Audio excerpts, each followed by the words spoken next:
बोलो गौरी शंकर की जय।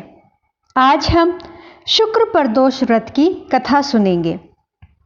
हर माह में आने वाला प्रदोष व्रत भगवान शिव की कृपा पाने का सबसे बड़ा दिन होता है। शुक्रवार को पड़ने वाले व्रत को शुक्र प्रदोष व्रत कहते हैं। इस दिन किए जाने वाले प्रदोष व्रत से सुख, समृद्धि और सौभाग्य का वरदान मिलता है। प्रदोष व्रत की पूजा शाम के समय प्रदोष काल में की जाती है। यह प्रदोष सूर्यास्त से लगभग 1 घंटा पहले का समय होता है, जो प्रदोष काल कहलाया जाता है।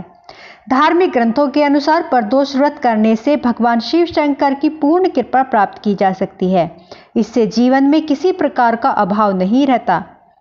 इतना ही नहीं, समस्त आर्थिक संकटों का समाधान करने के लिए प्रदोष व्रत अवश्य करना चाहिए।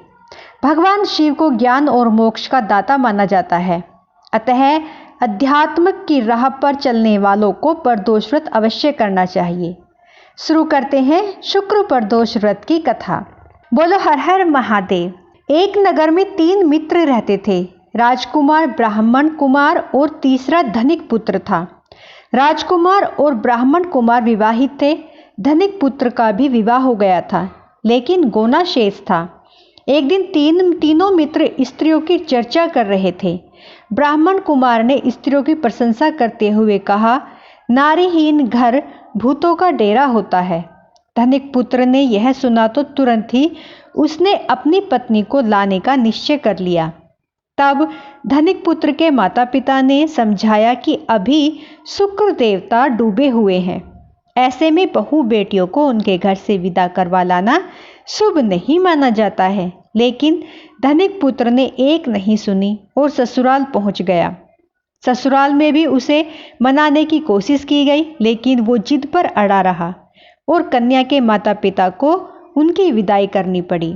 विदाई के बाद पति पत्नी शहर से निकले ही थे कि बैलगाड़ी का पहिया निकल गया और बैल की टांग टूट गई। दोनों को चोट लगी, लेकिन फिर भी वे चलते रहे।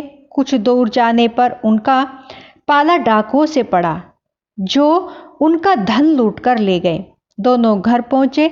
वहां धनिक पुत्र को सांप ने डस लिया। उसके पिता ने वैद्य को बुलाया तो वैद्य ने बताया कि वो 3 दिन में मर जाएगा। जब ब्राह्मण कुमार को यह खबर मिली तो वो धनिक पुत्र के घर पहुंचा और उसके माता पिता को शुक्र प्रदोष व्रत करने की सलाह दी और कहा कि इसे पत्नी सहित वापस ससुराल भेज दें। धनिक ने ब्राह्मण कुमार की बात मानी और ससुराल अपने बेटे और बहू को पहुंचा दिया, जहां उसकी हालत ठीक होती गई।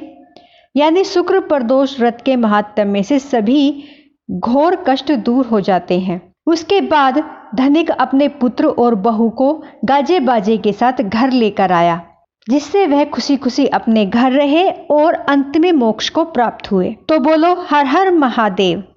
इस दिन कथा सुने अथवा सुनाएं तथा कथा समाप्ति के बाद हवन सामग्री मिलाकर 11 या 21 या 108 बार ओम ही क्ली नमः शिवाय स्वाहा मंत्र से आहुति दें। इसके बाद शिवजी की आरती तथा प्रसाद वितरित करें।